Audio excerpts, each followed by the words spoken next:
last year, I decided to take a hot air balloon safari tour.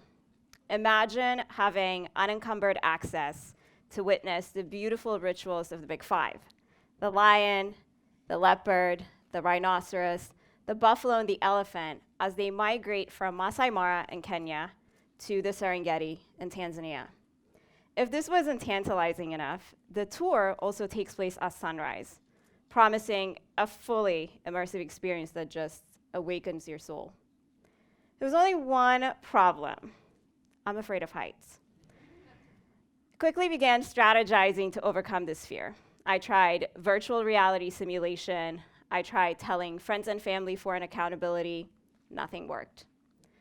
Desperate, at the last hour, I turned to my childhood hero for inspiration: Simba. I watched The Lion King twice on my flight to Kenya, Boston to London, London to Nairobi, and I was slightly more inspired, but the fear still persisted. Once I arrived in Kenya, the trek to the safari was more treacherous than anything I anticipated. Our driver got lost. My friend and I spent the night in a tent listening to the horrifying growls of crocodiles and hippos. And then finally, we make it to our destination. And right before we take off, a white American tourist turns to me and says, "How long have you been living in Kenya?" My friend quickly intervenes and says, "I live in Kenya. She lives in Boston." Now, my friend is a blonde-haired, blue-eyed Texan, and you already know what I look like. So the American tourist once again turns to me and says, "How do you like America?" It was too raw, and I was ill-equipped in my fear-stung state to respond. Am I not American? To whom does America belong to? Now, I could think of 99 other people I would rather pick to join me in this 6-person wicker basket, but here we were.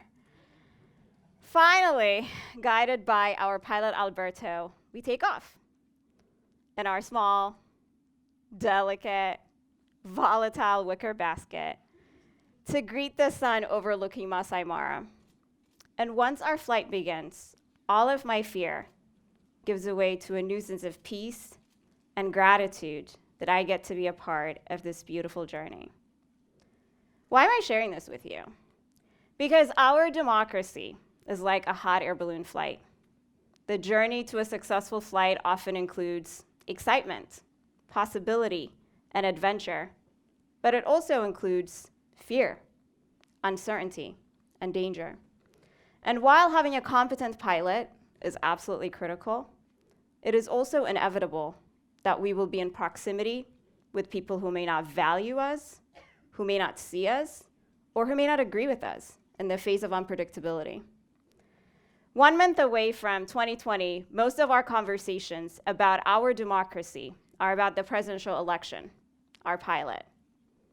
What often is neglected in these conversations is our delicate wicker basket, our civil society that enamored the French sociologist Alexis de Tocqueville and has sustained our democracy.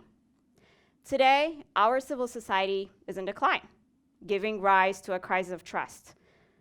Most Americans have lost faith in pillars of 20th century democracy, with only 41% expressing trust in organized religion, 20% in the media, and 23% in organized labor.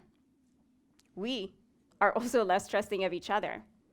By 2045, there will not be a single ethnic or racial majority in America. Yet our most diverse communities suffer from high levels of distrust, highlighting that we are far from embracing the power and potential of a truly diverse and an inclusive country.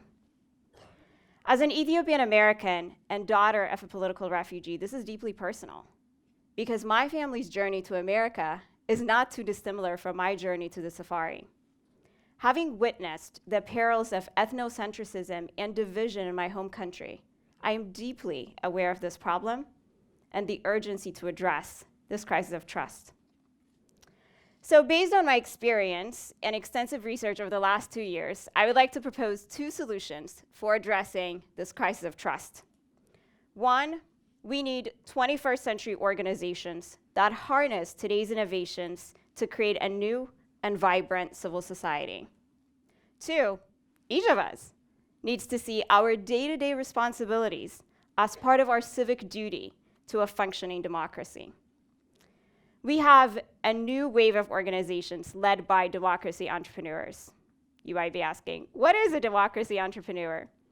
Democracy entrepreneurs are innovators that are building models to dismantle or repair the broken systems in our democracy. Let's take Katie Fahey as an example. After the 2016 presidential election, then 26-year-old Katie posted on Facebook, "Who wants to join me in ending partisan gerrymandering in Michigan?"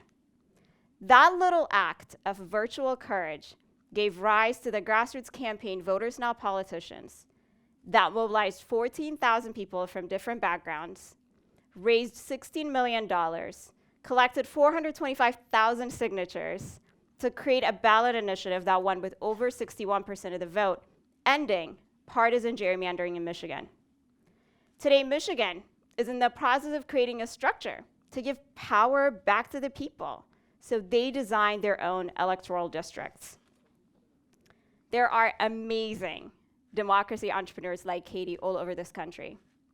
But what they lack is an ecosystem that can help them to deepen their impact and grow their work. At my organization, New Profit, we are trying to build this ecosystem for democracy entrepreneurs. Through our newest initiative, Civic Lab, we're backing 7 organizations led by democracy entrepreneurs. Some are employing innovative models of organizing, whether that is digital, relational, or cultural, like Power in Pennsylvania and the Alliance for Youth Organizing.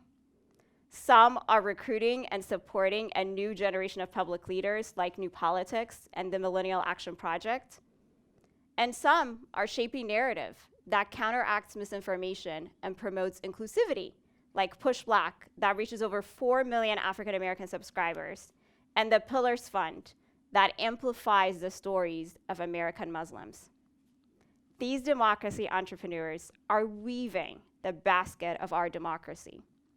But the integrity of it depends on each and every one of us, which brings me to my second point, that despite our overemphasis on election cycles, our civic duty does not begin nor end at the polling station. This election cycle might feel unsettling. It might feel anxiety-provoking. Along the way, we may encounter people that try to diminish us, question our identity, our power, or maybe even our allegiance. But whether we were born to fly or choose to fly, we have to be conscious of and committed to our democracy. We have to see our everyday actions as part of our civic responsibility. What do I mean by this? 1, staying informed. Not only to understand the issues that directly impact us, but especially those issues that impact our most vulnerable communities, because our destinies are inextricably linked. I'm not talking about reading the news, although that is important. I'm talking about staying informed by building relationships with those who are different from us in our schools, in our neighborhoods, in our workplaces. If you're a CEO, when was the last time you had a meaningful conversation with a junior staffer who's a first-generation college graduate? What do you know about their family? Not from a mindset of pity or charity, but because you want to celebrate and understand their ingenuity and their resilience. 2, creating and belonging to community. As humans, we are designed to live in community, yet we have traded our ability to relate for virtual swipes and likes. Nearly half of Americans, 46%, say they sometimes or always feel lonely. 47% say they feel left out of society. We have to break this cycle by actively choosing to create and belong to community. Think about the last time you opened your dorm room or your home or your office for people to come together and fellowship. Because when people come together, magic happens, and all of us have the power to uplift one another by choosing to share our time and our space. And last but not least, investing in our democratic health. not only by financially supporting political candidates, but also democracy entrepreneurs like Katie. Our civic organizations are grossly undercapitalized, and our overemphasis on election cycles hinders our ability to create an enduring infrastructure for a healthy society and democracy. For every dollar that you give to a political candidate, you should invest twice as much in democracy entrepreneurs that are tirelessly weaving the basket of our democracy. I believe that if we do these three things, we can be on the path to really unlocking our individual and collective civic power to transform our democracy and our country. Our civic ancestors, the abolitionists, the suffragists, the civil rights warriors, have shown us that democracy is neither free nor is it passive.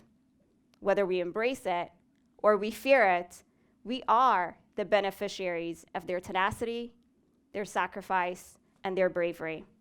And now all of us must do our part to rise and gracefully fly our balloon to greet the sun. Thank you.